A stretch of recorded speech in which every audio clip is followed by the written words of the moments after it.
Yeah. Yappa. Yeah. Yappa. ಹೆಣ್ಣು ಹೊನ್ನು ಮಣ್ಣುಗಾದೆ ಮಾತು ಹೋಯಿತೆ, ಪ್ರಾಣಿಗಿಂತ ಕೀಳು ಹೆಣ್ಣು ಬಾಳುವಾಯಿತೆ. ಹಗಲು ಹಗಲೆ ಕೊಲ್ಲು ಕ್ರೂರಿ ಕಾಲ ಬಂದು ತಿಂದು ನಮ್ಮ ನ್ಯಾಯ ನೀತಿ ಕಣ್ಣು ಮುಚ್ಚಿ ಮೌನವಾಗಿದೆ. ಓಟು ಕೇಳುವಾಗ ಅಮ್ಮ ತಾಯಿ ಎಂದರು, ಕಷ್ಟ ಕಾಲಕ್ಕಿರುವೆಂಬ ಧೈರ್ಯ ಕೊಟ್ಟರು. ಮಳೆ ಗಾಳಿಗಿಂದು ಊರಿಗೂರೆ ಹೋದರು, ನಮ್ಮ ಓಟು ಪಡೆದ ದೊಡ್ಡೋರು ಕಾಣೆಯಾದರು. ವಿದ್ಯಾರ್ಥಿಗಳು ಎಲ್ಲ ಸೇರಿ ಬೀದಿಗಿಳಿದರು, ಸ್ವಂತ ಹಕ್ಕಿಗಾಗಿ ಲಾಠಿ ಏಟು ತಿಂದರು. ಭವಿಷ್ಯದ ಪೀಳಿಗೆಗೆ ಒಲಿತು ಬಯಸುತ್ತಾ ದೇಶದ್ರೋಹಿ ಎಂಬ ಪಟ್ಟವನ್ನ ಪಡೆದುಕೊಂಡರು. ರಾಜಕೀಯ ಎಂಬ ಇವರ ಬೆಳೆ ಬೆಳೆಸಲು, ಜಾತಿ ಧರ್ಮ ಎಂಬ ಬಿತ್ತನೆಯ ಮಾಡಲು. ದೊಡ್ಡ ಮಂದಿ ಮಕ್ಕಳೆಲ್ಲ ಹೊರ ದೇಶ ಸುತ್ತಲು, ಬಡಪಾಯಿ ಮಕ್ಕಳಿಂದು ಜೈಲು ಕಂಬಿ ಎನಿಸಲು. ಹೆಣ್ಣು ಹೊನ್ನು ಮಣ್ಣುಗಾದೆ ಮಾತು ಹೋಯಿತೆ, ಪ್ರಾಣಿಗಿಂತ ಕೀಳು ಹೆಣ್ಣು ಬಾಳುವಾಯಿತೆ. ಹಗಲು ಹಗಲೆ ಕೊಲ್ಲು ಕ್ರೂರಿ ಕಾಲ ಬಂದು ತಿಂದು ನಮ್ಮ ನ್ಯಾಯ ನೀತಿ ಕಣ್ಣು ಮುಚ್ಚಿ ಮೌನವಾಗಿದೆ.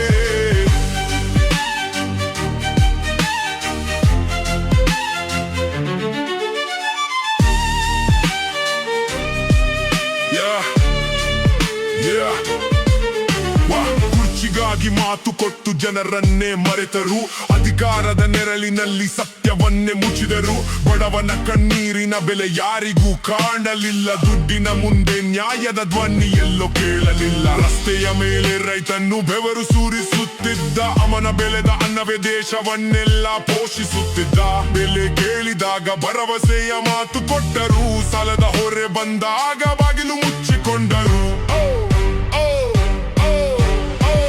ಕೇಳಿದ ಯುವಕರ ಕೈಯಲ್ಲಿ ಪದವಿ ಇದೆ, ಭವಿಷ್ಯ ಕೇಳಿದ ಮನಸ್ಸಿನಲ್ಲಿ ಸಾವಿರ ಕನಸು ಇದೆ. ಉದ್ಯೋಗದ ಬಾಗಿಲು ತೆಗೆಯದೆ ಭಾಷಣ ಮಾಡಿದರು, ಮತದ ಸಮಯ ಬಂದಾಗ ಮತ್ತೆ ಮನೆ ಮನೆಗೆ ಬಂದರು. ಸತ್ಯ ಹೇಳಿದವನ ಬಾಯಿಗೆ ಮೌನದ ಮುದ್ರೆ ಹಾಕಿದರು, ಪ್ರಶ್ನೆ ಕೇಳಿದವನ ಮೇಲೆ ಆರೋಪಗಳನ್ನೇ ಹೊರಿಸಿದರು.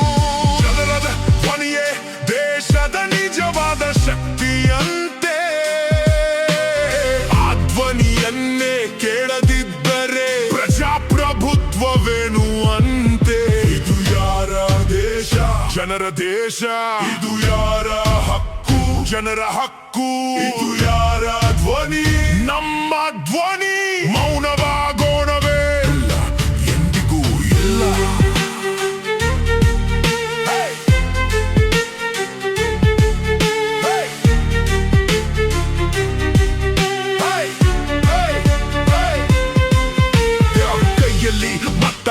ಮನದಲ್ಲಿ ಪ್ರಶ್ನೆ ಇದೆ, ಕಣ್ಣಲ್ಲಿ ಕನಸು ಇದೆ, ಬದುಕಲ್ಲಿ ನೋವು ಇದೆ. ಜಾತಿ ಧರ್ಮ ಬಿಟ್ಟು ಒಂದಾಗಿ ನಿಲ್ಲೋಣ, ನಮ್ಮ ಹಕ್ಕಿಗಾಗಿ ಧೈರ್ಯವಾಗಿ ಹೋರಾಡೋಣ. ನಮ್ಮ ಗವಡೆಯಿಂದ ಕಟ್ಟಿದ ಈ ನಾಡು, ನಮ್ಮ ಕನಸುಗಳಿಂದ ಬೆಳೆಯಬೇಕು ಈ ನಾಡು. ಕುರ್ಚಿ ಬದಲಾದರೂ ಪ್ರಶ್ನೆ ಬದಲಾಗಬಾರದು, ಜನರ ಶಕ್ತಿ ಮುಂದೆ ಯಾರು ದೊಡ್ಡವರಾಗಬಾರದು. ಬಡವನ ಮನೆಯಲ್ಲೂ ಬೆಳಕು ಹೊಳೆಯಲಿ, ರೈತನ ಹೊಲದಲ್ಲೂ ಹಸಿರು ನಗಲಿ. ವಿದ್ಯಾರ್ಥಿಯ ಕನಸಿಗೆ ದಾರಿ ಸಿಗಲಿ, ನ್ಯಾಯದ ತಕ್ಕಡಿಯಲ್ಲಿ ಎಲ್ಲರೂ ಸಮನಾಗಲಿ.